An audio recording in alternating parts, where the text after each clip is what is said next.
Dan Scott from San Diego Haunted.com. People have been asking, hey, where you been at? Well, we've been working on some new equipment.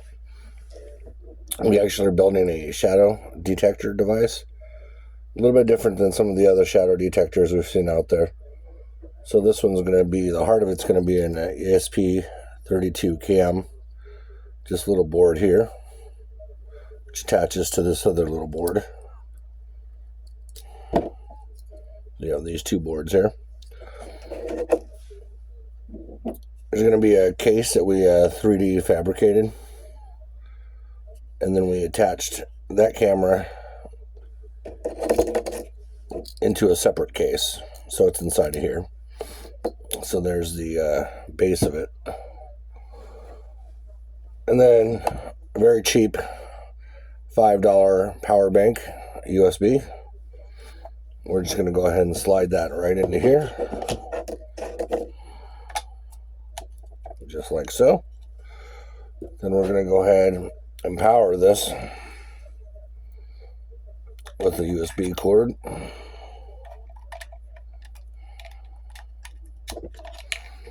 And at the bottom, we just melted a bolt right into the bottom to go into your standard tripod.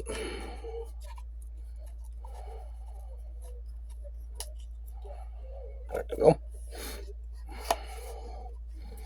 So now you have the camera part. We're going to just set that down right here. So now, the way it works is this camera is going to take a base photo. It's going to look purely in black and white spectrum. We're not looking at any other colors, just black and white. It's going to look at each one of those pixels. It's going to determine an appropriate value, or what I would say a differential value. And then it's going to take another photo and compare those two photos and the pixels and a difference in changes in light. It is adaptable. You can change some of these settings to make it more sensitive or less sensitive.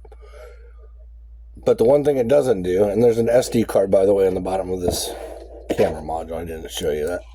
A little SD card that pops in and pops out.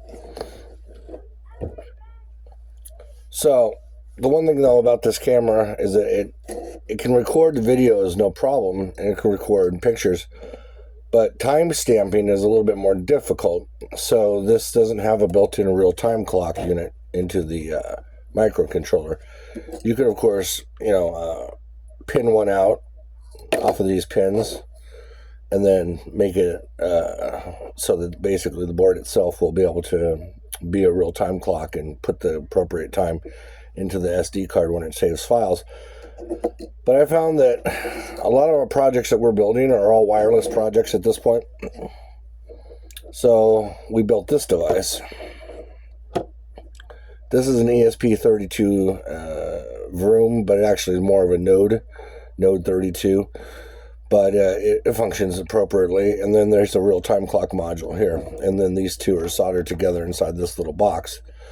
And then at the bottom of the box is another one of those cheap $5 USB charger banks. And then the two plug in on top of each other. There's a hole here for that and a hole here for that. Okay? So the very first thing we're going to do when we want to turn this on is we're going to go ahead and plug in the real-time clock module first.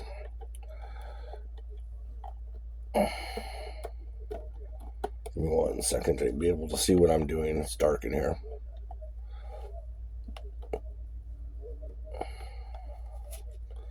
Okay. Alright, the real-time clock module has been plugged in. And you'll see there's a blue light will flash 4 times, letting you know that the real-time clock module still has the correct time and it's been set to that. Now it's wirelessly going to send this to this device, to the shadow detector. When we plug this in,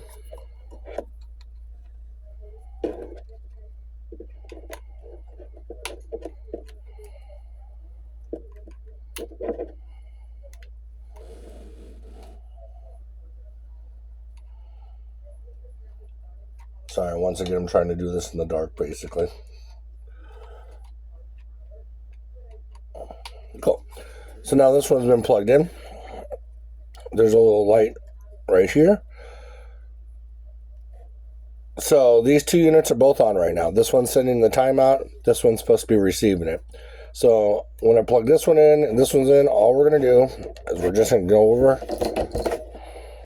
to this one. We're going to reset it by hitting the button. It's going to flash blue, and then this is going to flash saying that it's synced up the two times.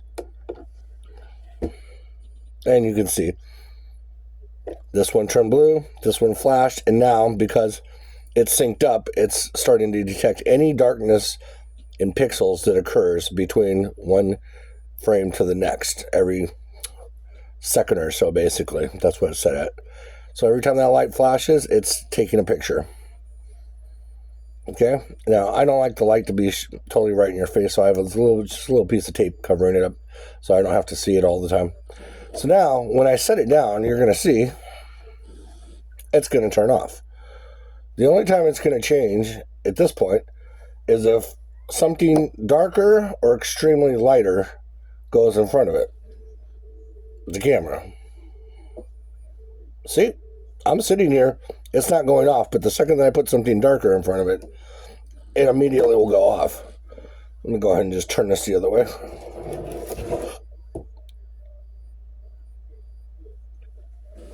So a lot of people are saying, well, oh great, you've just created a motion activated camera. Well, no, it's literally looking at the differential between dark pixels and white pixels, and it's trying to determine if something has passed through, and you can determine how many pixels specifically it takes to make this device go off. So what situations would you use this in? Okay, so you could use it. Someone's going to move on and pull this over. You could use this in situations of low light and or complete darkness you wouldn't use, but low light or full light. You put it in a hallway. Go ahead and just turn the device on and let it do its thing until you're done with your investigation. Now the cool part about this is the second part. The second part is when you pull out this SD card and you put it in your computer, it's going to save a before and after, accurately time-stamped. And when you open those files, it's also going to automatically say before or after and that timestamp built into the photo itself. Because it is bitmap, so we didn't use JPEG, we used bitmap, you do have to increase the size of the photos to be able to see them a little bit more clearly. Because otherwise it's like 160 something by 300 something.